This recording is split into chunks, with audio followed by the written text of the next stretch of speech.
anteriormente a nuestro invitado de hoy, Juan Carlos Monedero, doctor en Ciencias Políticas y profesor de Ciencia Política en la Universidad Complutense de Madrid, escritor, como saben ustedes, uno de los cofundadores de Podemos. Señor Monedero, muy buenas tardes. ¿Qué tal? Un placer estar aquí otra vez con muy vosotros. Muy bienvenido. Que presenta esta tarde, aquí en Lanzarote, en Arrecife, en la sede de Podemos, su más reciente trabajo, su más reciente libro, El paciente cero eras tú, paisajes políticos en tiempos de coronavirus. Bueno, pues por ahí va a lo mejor la primera pregunta. ¿Cómo surge la necesidad de reflexionar sobre muchas cosas, algunas de las cuales podremos hablar a continuación, en plena pandemia, sobre esta cuestión?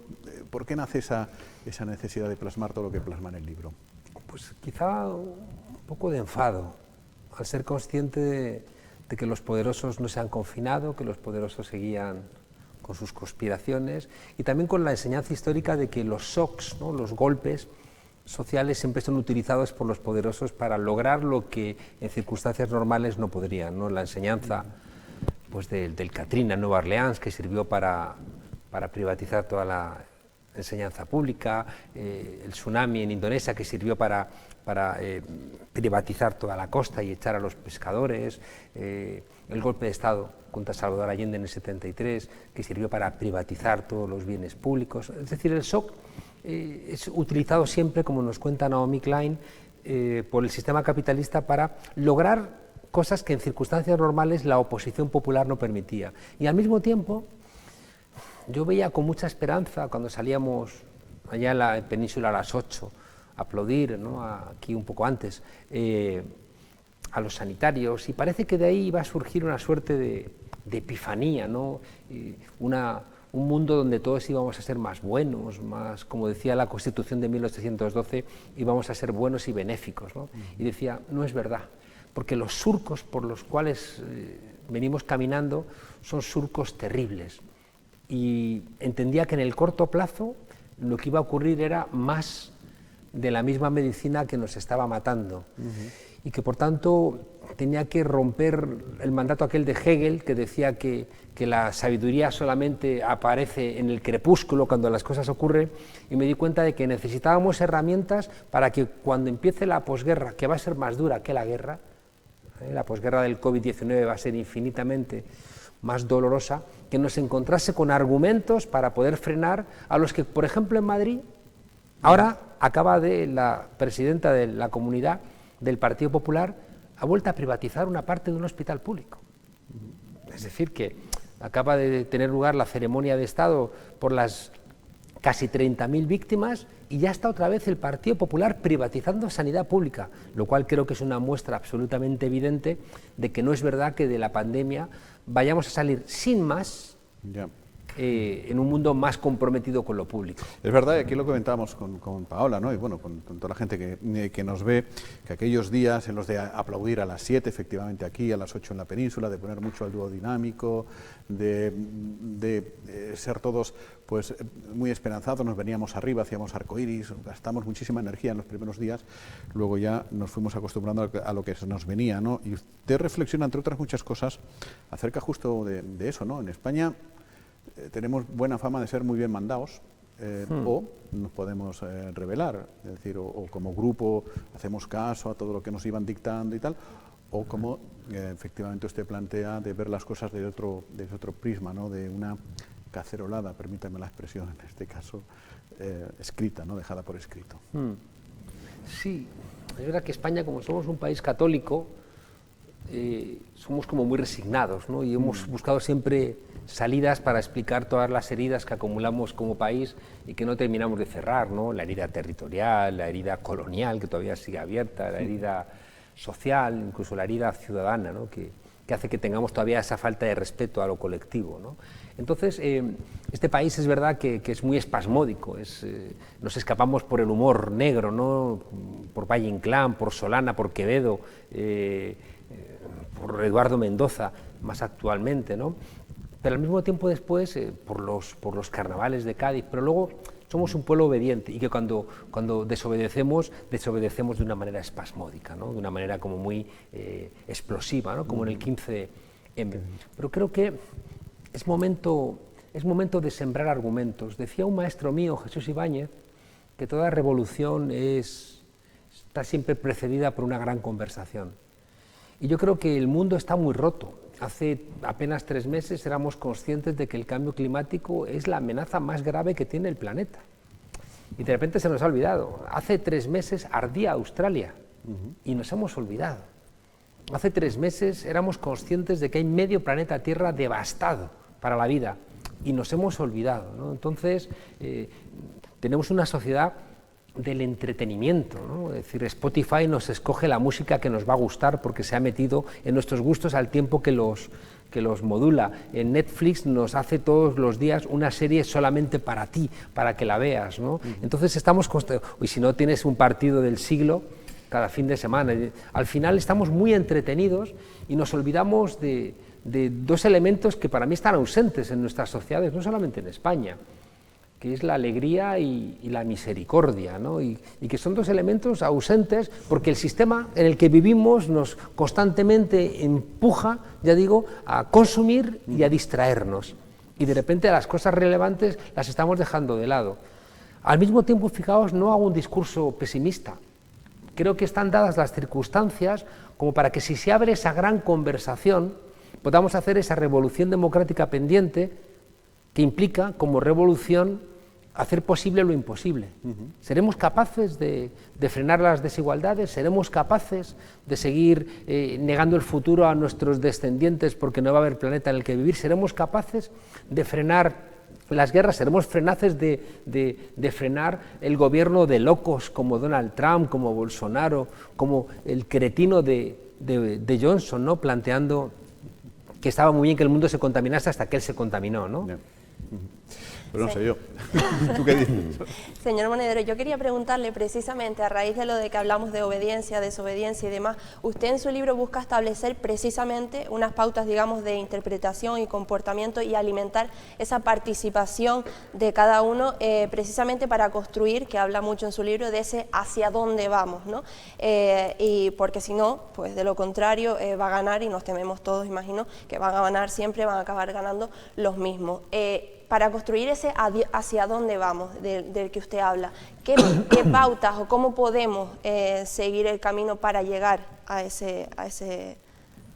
Lo primero, para que no nos ocurra eso que decía Ortega en los años 30, de que lo que nos pasa es que no sabemos qué nos pasa, tenemos que saber de dónde venimos, ¿no? Decía Bertolt Brecht que cuando un río se desborda todo el mundo se queja, ¿no? de ese desastre que genera, pero nadie se interroga por el cauce, ¿no? Entonces, los cauces por los que venimos, que intento desentrañarlos en el libro, son terribles, ¿no? Escuchando también al ecologista Mario, que habéis invitado en el programa, hemos convertido a la naturaleza en una mercancía. Y hay toda una lógica que pretende decir que si tú mercantilizas la naturaleza, la vas a salvar. Según esa intuición que tenemos en nuestro lenguaje castellano de que el ojo del amo engorda al ganado. Pero es mentira. El ojo del amo deforesta el Amazonas. El ojo del amo se hubiera cargado esta isla. El ojo del amo hubiera acabado con el agua en muchos lugares, ¿no? El ojo del amo es lo que explica Jared Diamond, acaba, ¿no? con Papúa Nueva Guinea, porque el ser humano somos desmesurados, ¿no? Y no tenemos ese control. Y por tanto, la primera reflexión que yo hago es, nos damos cuenta de que convertir a la naturaleza en una mercancía, porque el sistema capitalista no crea la naturaleza, sino que se la apropia y dice, ahora esto es una mercancía y embotello el agua aquí, y el agua que debiera ser gratuita, pues de repente vale, porque está en una botella, pues €1 cuando menos, ¿no? Con las dificultades que soy consciente que aquí en la isla se tiene para conseguir agua potable, pero en otros lugares es una barbaridad, es decir, que la Coca-Cola está envasando agua del grifo y la mete en una botella de plástico y te la vende a €1, es decir, ¿pero estamos locos o qué está ocurriendo aquí? Claro, y eso al final, esa lógica es la que se mete en nichos ecológicos donde vive un murciélago que al final termina saliendo de su nicho ecológico porque está metiéndose allí la agroindustria y sale y contamina directamente a alguien que se lo come porque tienen esas pautas de necesidad de consumo de carne, marcada también por un modelo donde si no comes carne en exceso parece que no estás cumpliendo tu desarrollo vital. Y ya digo, al final nos termina llegando aquí, porque todas las enfermedades últimamente que nos han asolado vienen de animales, son de zoonosis. el SIDA, el ébola, el SARS, las vacas locas, la gripe aviar o ahora el COVID-19, ¿no? Entonces, en esa reflexión quiero abrir esa gran conversación que nos permita entender que no podemos volver a la vieja normalidad, porque la vieja normalidad es la que ha generado este desastre. Claro, pero por ejemplo estamos en una isla donde hemos ido claro, la única industria prácticamente es el turismo, teníamos todos los huevos en el mismo cesto y nos hemos quedado, aunque pueda sonar un poco raro, ¿no?, en televisión y con perdón, nos hemos quedado sin huevos prácticamente, ¿no? Entonces, estamos abogando por un cambio de modelo económico, pero al mismo tiempo tenemos muchísima prisa por recuperar lo que teníamos, porque es que si no, no podemos vivir, es evidente, ¿no? Es decir, una cosa es lo importante y otra lo urgente. No sé hasta qué punto uno puede pensar en comer de un modo equilibrado si cuando lo que tienes es muchísima hambre y ganas de hartarte cuanto antes, ¿no? No sé exactamente si hemos aprendido la lección y si podremos aplicar esa lección ante la urgencia. Yo creo que los datos de lo que ha pasado durante el confinamiento están ahí, pero tienen que emerger y tienen que ser discutidos y debatidos. Si no, son sustituidos por la urgencia del partido de fútbol, de la serie o la propia parálisis que produce el futuro incierto. Es llenar otra vez de turistas cuanto antes para arrancar, pero al mismo tiempo somos conscientes de que no deberíamos seguir por ese modelo, ¿no? Claro, yo recuerdo en una fábrica que había que cerrarla era en Estados Unidos, ¿no? Lo he visto en muchos sitios, lo he visto también en algunos lugares de América Latina, en Francia. Cierras una fábrica porque los trabajadores se están muriendo por cáncer, por la producción, por ejemplo, de asbestos, amianto y demás, y los trabajadores manifestándose, preferimos morir de cáncer que morir desempleados, ¿no? Entonces, dices, aquí hay algo disparatado, ¿no? Cuando el vicegobernador de Texas puede afirmar aquello que dijo, de que los viejos tenían que ser solidarios con la sociedad y morirse, ¿no?, para no generar gasto, ¿no? O la propia lógica que pone en marcha Bolsonaro o Johnson o Donald Trump desde posiciones de lo que tradicionalmente llamamos el espectro de la izquierda, de la derecha, cuando dicen que haya un contagio general para que haya inmunidad del rebaño, siendo conscientes de que va a morir mucha gente, ¿no? O cuando en Lombardía, que es el gran lugar de las matanzas, la patronal italiana exigió que no se cerrasen las fábricas, o cuando, ¿no?, en España, en Cataluña o en Madrid, también en otros lugares, la derecha del PP o la derecha catalana decidió privatizar las residencias, o decidió de residencias de mayores, o decidió reducir la sanidad con consecuencias de muerte, ¿no? Todas esas cosas, ya digo, solamente van a generar conciencia si las discutimos. Por eso decía que nada de lo que está ocurriendo va a tener sentido si no se abre una gran conversación, un gran debate, ¿no? Porque si no, los medios de comunicación lo van a seguir ocultando. Los medios de comunicación han sido capaces de ocultar los 1000 casos de corrupción que están ahora mismo en juicio en el Partido Popular. Yo estaba antes de ayer en un programa en Telecinco y quise comentar que el yerno de Zaplana acaba de decir en un juicio que tenía un negocio en Suiza de 2 millones de euros opacos con Amancio Ortega, y me dijeron, Zaplana ahora, ¿no? Como diciendo, vamos a hablar mejor de estupideces, ¿no?, que son más entretenidas.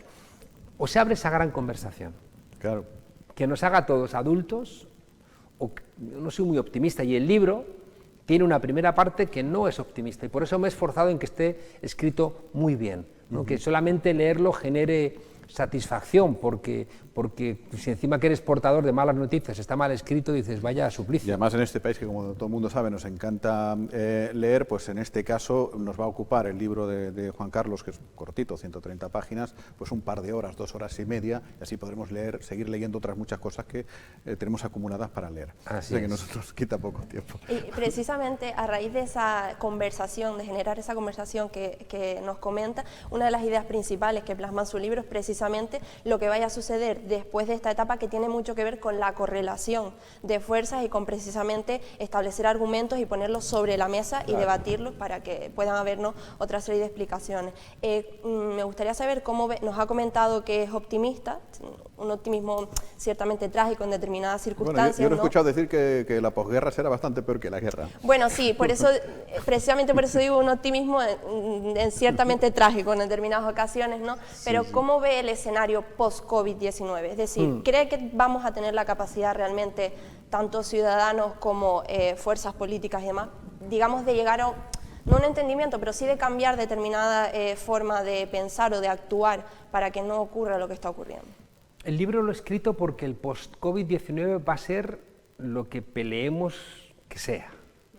Y por eso decía que los poderosos no se han quedado confinados, porque es mucho más complicado confinar a 46 millones de españoles que a 200 ricos, ¿no? Ellos se pueden juntar incluso 20, ¿no? O 50, o el IBEX 35, ¿no? Entonces ellos se reúnen, tienen sus plataformas y tienen sus excusas también para poderse encontrar y bueno, perfilar el futuro, adelantarlo, ¿no? Y que igual que Netflix te va construyendo el gusto para que después veas las series que ellos escogen para ti, yo creo que la política a través de los medios de comunicación va también construyendo nuestros caminos, ¿no? Es decir, cuando hace un par de días Miguel Sebastián, que era el hombre de la economía en el gobierno de Zapatero, sale diciendo van a venir los hombres de negro, ¿no? Está ya diciendo para quién trabaja él, es un hombre que él trabaja para el IBEX 35, incluso cuando estaba con Zapatero, ¿no? Pero claro, es un economista del establishment que dice, soy consciente de que el COVID-19 genera una bajada del PIB, que en España puede llegar a lo mejor hasta el 10%, y hay una discusión de quién lo va a pagar. Y el IBEX 35 dice, no lo vamos a pagar los ricos, lo va a pagar la gente. ¿Cómo? Pues vendiendo patrimonio público, volviendo a subir los costes de la universidad, volviendo a privatizar sectores de la sanidad, de la educación. Sí, pero ¿no? es lo que España se está encontrando en esta Europa, porque aquí se nos ha dicho o salimos todos juntos o por separado va a ser muy imposible o muy difícil, pero claro, Europa no parece que tenga mucho interés en que salgamos todos juntos. No creas del todo, ¿no? Porque ha habido un cambio, es decir, que el gobierno de coalición ha sido capaz de ponerle un valladar a Europa. Es decir, Europa parece que solamente mandaba hombres de negro y solamente era capaz, ¿no?, de hacer ajustes, pero de repente le ha estallado todo en la cara. O sea, acordemos que ha subcontratado cómo tratar a los inmigrantes y se lo han subcontratado a un país que no respeta los derechos humanos, como Turquía. Entonces, hombre, que los europeos no somos tampoco insensibles. Y de repente ver cómo en los campos de refugiados aquellos se convierten en campos de concentración, pues nos genera un poquito de intranquilidad, por lo menos a la gente de frente. Pero es optimista, ¿no?, que Países Bajos afloje, que esos países del norte... Es que Alemania lo ha entendido. Alemania lo ha entendido, ¿no? Ha entendido que o se redistribuye parte de la riqueza que ellos han acumulado durante los últimos 20 años o se rompe Europa. Y si se rompe Europa, a ellos no les va a ir especialmente bien porque sigue habiendo memoria de cómo se comportaron y por tanto... Es decir, que luego Francia tiene una voluntad muy fuerte de mantener la Unión Europea. Hay un reconocimiento de España, porque con la salida de Inglaterra, España ha subido muchísimo en peso en lo que significa la Unión Europea, ¿no? Y por tanto no puedes despreciar a un país como España, no lo puedes despreciar. Que es una cosa que se dijo desde Podemos desde el comienzo, no somos Grecia. Grecia, la economía Grecia es el 3% del PIB europeo, es lo mismo que la Comunidad de Madrid, no tiene peso. Claro, pero ya España es otra cosa, es el 12-13%, y por tanto, si tú dejas caer a España, arrastras el euro y arrastras demasiadas cosas, ¿no? Antes decíamos lo del optimismo y el pesimismo. Hay un elemento muy claro, el pesimista radical o el optimista radical creen que el futuro ya está escrito, y a mí eso me exaspera, porque no está escrito, o sea, lucha para que sea lo que tiene que ser, ¿no? Y luego también decía Bertrand Russell que un optimista es un idiota simpático y un pesimista es un idiota antipático, ¿no? Entonces no seamos idiotas, ¿no? Y seamos conscientes de que el futuro, repito, va a ser lo que luchemos porque sea. Venimos de surcos, y los surcos, el Estado en España, viene marcado por los que han ganado históricamente las batallas. ¿Por qué la sentencia de la manada? Pues la sentencia de la manada es porque históricamente los hombres hemos ganado todas las batallas a las mujeres, vejándolas, no dejándoles hasta finales de los 70. Las mujeres no podían abrir en España una cuenta, dependían de sus maridos, ¿no? Entonces, claro, cada vez que una mujer se quejaba de una violación, de un maltrato, de un abuso, y la despachaban en la comisaría diciendo váyase a su casa y haga caso a su marido, esas victorias iban dejando huella en las leyes, en los comportamientos, en los chistes, en las columnas de los periódicos. Pero ¿qué ocurre? Que es que el futuro no está escrito, y de repente cuando la sentencia de la manada sale, las mujeres se indignan y salen a la calle y cambian la correlación de fuerzas. y los de la manada están en la cárcel. Entonces, esa es la idea, ese es el ejemplo. O sea, si somos ¿qué ocurre? Que ahí las mujeres fueron muy conscientes de que estaban cansadas de ir con miedo. En cambio, no establecemos esa misma causalidad con los elementos medioambientales. La gente no lo ve. Si de repente yo veo una botella de agua y monto en cólera, ¿no? Y digo, ¿esto qué es? Y tiro la botella contra la pared y monto un escándalo y dicen, Monedero se ha vuelto loco, ¿no? Pero por lo menos la gente dirá, cuidado, porque es que es verdad, es que ¿qué hacemos? Convirtiendo el agua en un negocio, ¿no? Claro. Pero precisamente dice que el futuro será lo que luchemos y pone como claro ejemplo, por ejemplo, la sentencia de lo de la manada, es decir, que hace falta muchas veces que nos manifestemos, ¿no? Y que creemos nuestros propios argumentos y nuestras propias opiniones. Pero ¿quién tiene, digamos, mayor peso de culpa? Es decir, los ciudadanos que muchas veces nos quedamos quietos ante lo que nos transmiten, pues eso, los poderosos, los políticos, entre otros, o quien lanza las opiniones y los políticos que no da oportunidad a los ciudadanos, es decir, ¿cómo es la balanza? Yo le digo siempre a mis alumnos que tenemos los políticos que nos corresponden y que nos merecemos. No nos engañemos. Es un reflejo de la sociedad. Eso, claro. O sea, que los mismos alumnos que a lo mejor montan en cólera, luego te hacen trampa en un examen. Y dices, a ver, o sea, esta trampa que hacéis en el examen es un correlato de la Gürtel, de la Púnica o del rey emérito. O sea, no nos engañemos. No os rasguéis las vestiduras diciendo qué malo es el rey emérito, porque el rey emérito se parece mucho a este país, que lo ha tolerado durante 40 años y que los medios de comunicación también se han encargado durante 40 años de silenciar el comportamiento del rey emérito. Luego hay medios de comunicación ahora rasgándose las vestiduras, que si ha dicho el vicepresidente que tenemos que soportar todos la crítica, ¿no? Incluso a veces... González hace un llamamiento, Felipe, González hace un llamamiento a la presunción de inocencia y a no creer lo que dice una señora, que hay que analizar también esa expresión de una señora, entroncándolo con lo que decía recientemente. A lo mejor. Claro, porque el hundimiento del rey emérito arrastra a Felipe González, que ayer ni fue, ¿no?, a la ceremonia. Pues porque ya es una persona que está en sus negocios y está en otro tipo de cuestiones. Por tanto, Paola, la gente elige a los políticos que se parecen a ellos, ¿no? Igual que eligió en su momento a Gil y Gil, o eligen, no sé, a quien queráis poner como ejemplo, ¿no? Y es verdad que, por otro lado, los desarrollos sociales a veces abren esas conversaciones que decía antes, que resulta mucho más complicado que se elijan unos líderes que otros. Es decir, en el año 82, Felipe González generó un aura que se parecía a esa España emergente que quería cambiar. Luego, yo creo que es un mentiroso, ¿no?, y que nunca se creyó lo que dijo, pero fue capaz de encarnar un discurso que emocionó a 10 millones de españoles, un anhelo de cambio, ¿no? Luego, otras veces se ha elegido a gente por resignación, ¿no? Pero, por ejemplo, el 15M, ¿no?, que es de donde va a surgir Podemos, ¿no?, ¿por qué genera esa animadversión de las élites? ¿Por qué desde 2015 los que éramos líderes de Podemos empezamos a recibir ataques de las cloacas? A mí me denuncia de malversación de fondos, me denuncia Manos Limpias en 2015. Y claro, cuando me denuncian sale en todas las portadas de los periódicos de este país, luego se archivan las querellas, pero da lo mismo, porque la verdad da lo mismo. Lo importante es que, de repente, utilizando el aparato del Estado, utilizando la agencia tributaria, utilizándola con los policías, utilizando los medios de comunicación, había que acabar con una fuerza política que había tenido 5 millones de votos.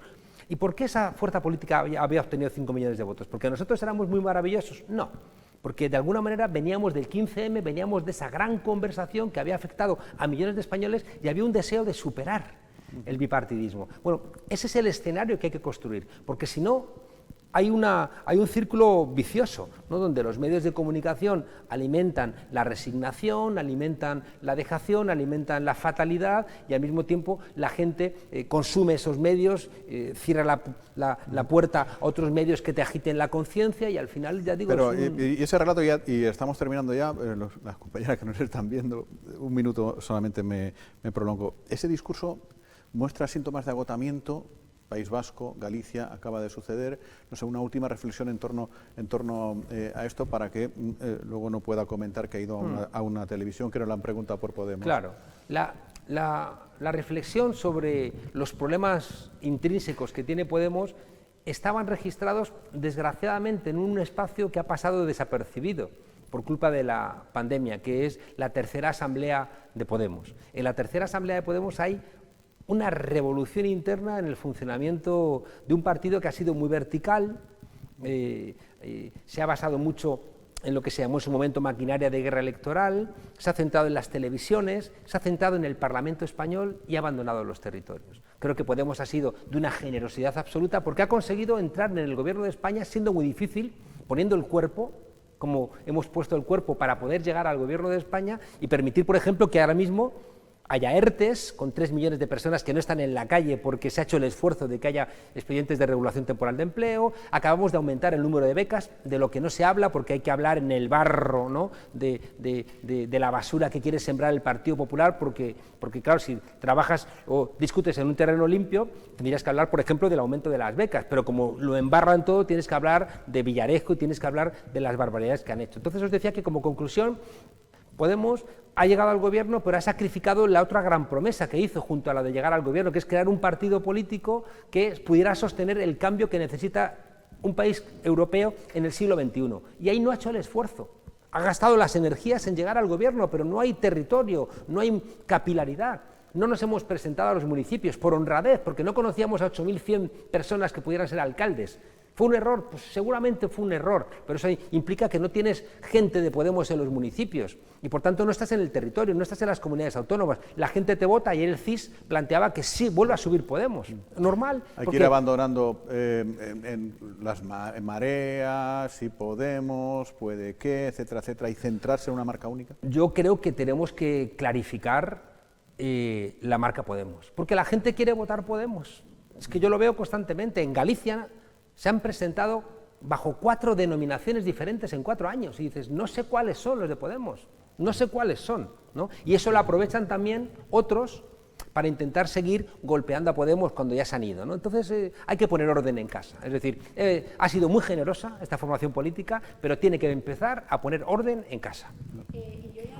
Lo último, puntualizar que estábamos hablando también, tocó el tema del gobierno de España, el actual gobierno de España, que ha aplicado, entre otras cosas, precisamente para intentar que no siempre estén arriba los mismos, ¿no? Ha aplicado el ingreso mínimo vital, tiene ya en agenda también una modificación para que efectivamente paguen los que más tienen. Esta serie de medidas económicas, ¿cree que van en el camino correcto precisamente para cumplir con lo que usted dice en su libro, de que no estén arriba siempre los mismos? Claro.